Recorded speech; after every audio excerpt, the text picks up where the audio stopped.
Bora lá, galera, então, texto para as questões 1, 2 e 3. Aqui ele vai te dar basicamente essa prova, tá? Foi montada com questões, com texto que engloba várias questões, onde você vai ter que fazer associação de resistores, aplicar a primeira lei de Ohm e fazer conta de potência, beleza? Basicamente isso. Associação de resistores, aplicar a primeira lei de Ohm e fazer a conta de potência. Então, nessa primeira questão, ele quer saber a resistência equivalente. Na segunda questão, ele quer saber qual é a corrente. E na terceira, qual é a corrente elétrica quando você não tiver um dos resistores. Lê com atenção, faz associação quando for paralelo, quando for em série e quando tiver os dois. Beleza? Questão 4. Ele fala aí que tem dois resistores, você pode olhar lá no gráfico. Esse gráfico é um gráfico especial, é de tensão em função da corrente. Para cada valor de tensão, você tem um valor de corrente. E para esses caras, você vai usar a primeira lei de Ohm, U igual a RI, para poder descobrir qual é o valor da resistência. Aí ele pede para você fazer uma associação. Depois de descobertos os resistores, R1 e R2, você vai fazer uma associação desses resistores, como mostra na figura aí.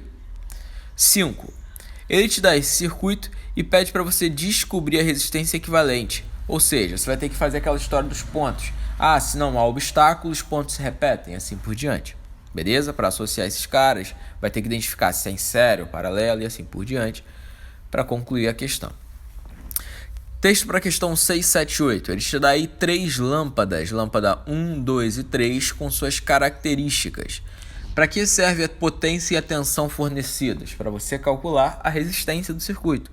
Você vai calcular a resistência e associar nas duas maneiras como ele colocou aí. Qual a lâmpada terá maior brilho? Depende da corrente que vai estar passando nela. Você vai ter que calcular a potência desses casos, do L1 L2 no circuito 1, do L1 L2 L3 no circuito B, tá? Alimentando o circuito com uma tensão de 120, qual é a corrente em cada um? Mesma coisa, você vai ter que descobrir qual é a resistência equivalente, vai ter que descobrir qual é a corrente e depois fazer essa corrente se dividir pelo circuito. Beleza? Texto para as questões 9 e 10 é o seguinte. Ele tem uma lâmpada aí que ele diz que tem 40 volts e 25 watts. Lembrando que para que serve isso? Para você calcular a resistência da lâmpada, através da fórmula da potência. Então, considerando os fios a conexões utilizando esse circuito, tem resistências expressíveis, beleza. Determine a quantidade de cargas elétricas em coulombs que atravessa a lâmpada se ela permanecer acesa de acordo com suas especificações durante 20 minutos.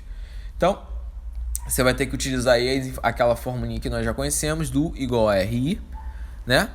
Ou, na verdade, você pode usar só a fórmula da potência, o π, para poder descobrir essa corrente e aplicar, porque tu sabe que corrente é carga sobre o tempo. Por um tempo de 20 minutos, quantas cargas estão passando? E a 10.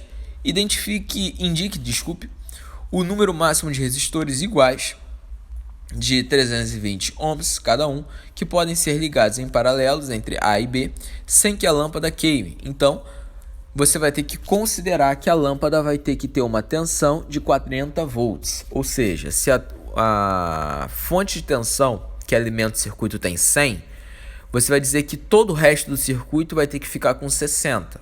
Para a lâmpada só sobra 40 volts. E aí você descobre qual é a associação que vai ficar faltando. Valeu? Qualquer dúvida, manda aí para mim. Tchau, tchau.